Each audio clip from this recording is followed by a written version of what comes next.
Hello guys, pag-usapan lang natin ang breaking news. May pasabog nga naman kasi ang bali-balita at exclusive na pinag-uusapan ngayon. Diyos ko, Daniel Padilla, hindi ako kinilig, nalungkot ako. Akala ko na ka-move on na si Daniel Padilla. Hindi pa pala. Kasi alam niyo naman siguro, no? Ang sinasabi nga naman kasi ng karamihan ang bawat post ng ABS-CBN dahil sa throwback movie ng Katniel. At lalong-lalo na kasi yung collaboration project ng Katniel. Sino nga ba ang sumuyo kay Catherine Bernardo para magkaroon ng project muli ang Katniel? Lalong-lalo na kasi pinag-usapan na ang collaboration project ni Daniel Padilla at Catherine Bernardo. Kasi ang inala ni Sian Gasa noong nagkausap sina Catherine Bernardo at Daniel Padilla ay tuluyan ng nagkabalikan. Inayos muna nila kasi ang sinasabi nga naman kasi ni Daniel Padilla, susuyuin niyang muli si Catherine Bernardo para makagawa ng project na movie. Kasi alam niyo naman siguro, no? Marami ang usap-usapan or bali-balita patungkol umano kay Daniel Padilla kung bakit nga naman kasi naiinggit siya kay Alden Richard. Dahil napunta sa kanya ang corona.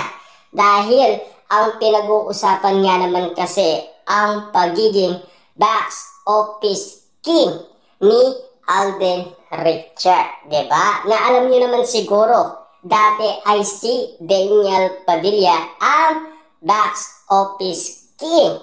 Kaya nga naman kasi nasungkit ni Alden Richard. Kaya nga naman kasi ayaw magpatalo ni Daniel Padilla, diba? Pero ang inala naman kasi ng karamihan, kahit pala meron ng iwalayan ang Katniel, kaya pa rin nilang magkaayos. Siyempre, normal lang naman yon para sa nagkaiwalay. Na alam niyo naman siguro, ang gusto ni Catherine Bernardo noong nagkita at nagkausap sina Daniel Padilla at Catherine Bernardo, para nga naman kasi ayusin nila, diba? Hindi para mag-away sila. Dahil alam niyo naman siguro, nagkapatawaran na ang dalawa. Para nga naman kasi unti-unti nilang makilala ang isa't isa. Ayon kasi kay Robin Padilla, kapag nagkaroon muli ng project ang Katniel, baka isipin nilang mabuti ang kanilang relationship. Kasi hindi pa daw sila mature noon. Kasi noong nagkakilala nga naman kasi sina Daniel Padilla at Catherine Bernardo, siyempre, alam niyo naman siguro, no? Hindi pa nila naiintindihan ang ibig sabihin ng pag-ibig. Kasi alam niyo naman siguro, no? Pinagtapat yan sa atin ni Catherine Bernardo. Noon kasi ay sinasabi niya Little Catherine Bernardo. Pero ngayon, matured na si Catherine Bernardo at Daniel Padilla. Sigurado nauunawaan na nila kung ano ang ibig sabihin ng pag-ibig at kung ano ang kaugalian ng bawat isa sa kanila. Kasi sinasabi ni Catherine Bernardo noon kay Daniel Padilla, gawin mo kung ano ang nais mong gawin at hindi kita pakikialaman, diba? At si Catherine Bernardo, gagawin niya naman ang gusto niyang gawin. Kaya nga naman kasi lahat ng hindi nagagawa noon ni Catherine Bernardo ay pinakita sa atin. Kasi nagkausap naman sina Daniel Padilla at Catherine Bernardo. Noong nagka-reunion nga naman kasi ang Katniel kasama ang tatlong direktor na nagpakilala at nagpasikat sa Katniel. Lalong-lalo na kasi, no?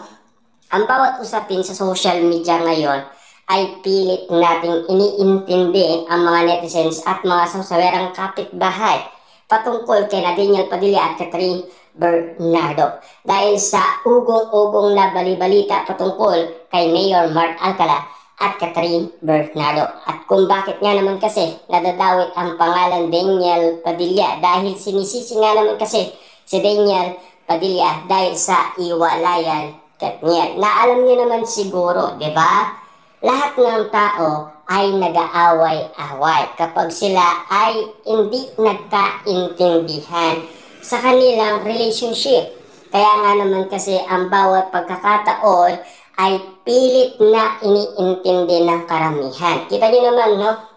Ang kapatid ni Catherine Bernardo ay merong critic post noong 2023. At yan ang kinagulat ng lahat.